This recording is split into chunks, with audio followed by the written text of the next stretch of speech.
some blue lobelia today that came from one of the properties of the land trust local. And what I'm doing now is I'm filling up a 50 cell.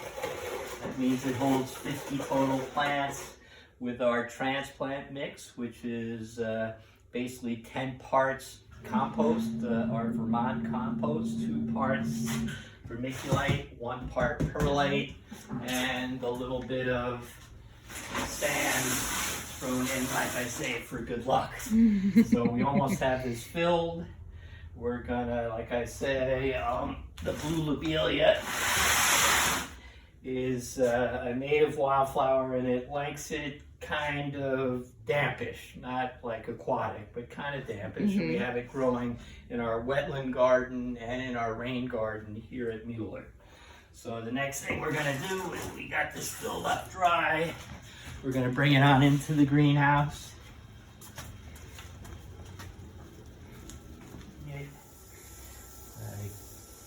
Basically get it all wet, give it a chance to soak in some.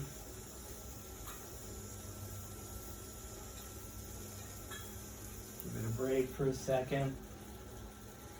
And basically I want to keep watering it in until I see it drip out of the bottom. So. Nice.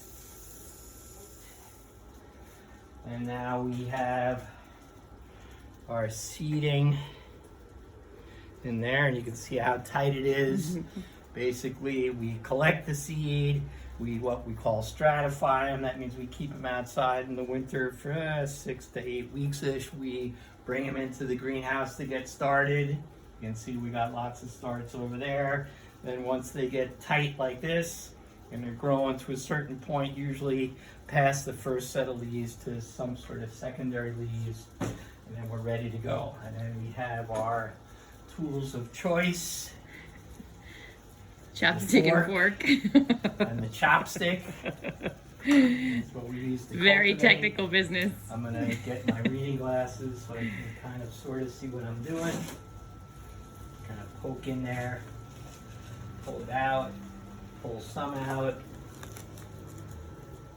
Carefully, delicately pull them apart so we don't lose too much root.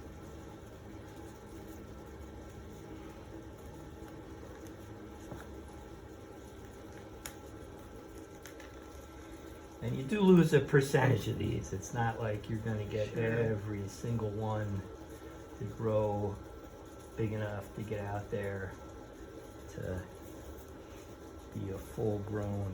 Poke a hole, get that root set up, use the chopstick to push those roots in, and push the soil around, get every single root in, and I keep pushing the soil around. Make sure as best you can to have it standing up nice and straight. Call that good. So only 49 more to go. Nice. Poke a hole. This little baby.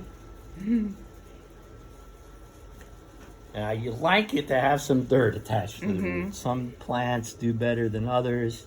Some species do better than others with that.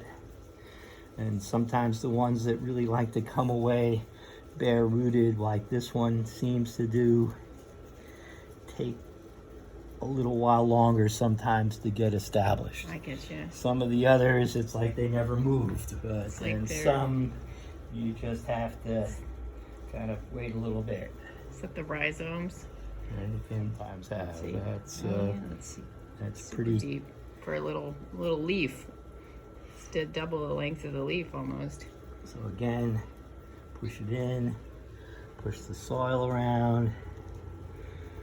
Say, oh, I'm so happy.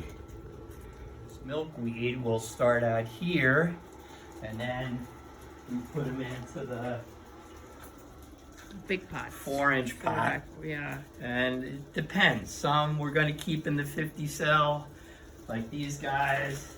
They go straight and out. Put them outside, and others do better if you put them in the 4-inch pot for a while. Gotcha. Yeah. I would also say that this year I'm already missing our volunteers in the greenhouse who Yay, volunteers, help we miss do- you. help do all this work.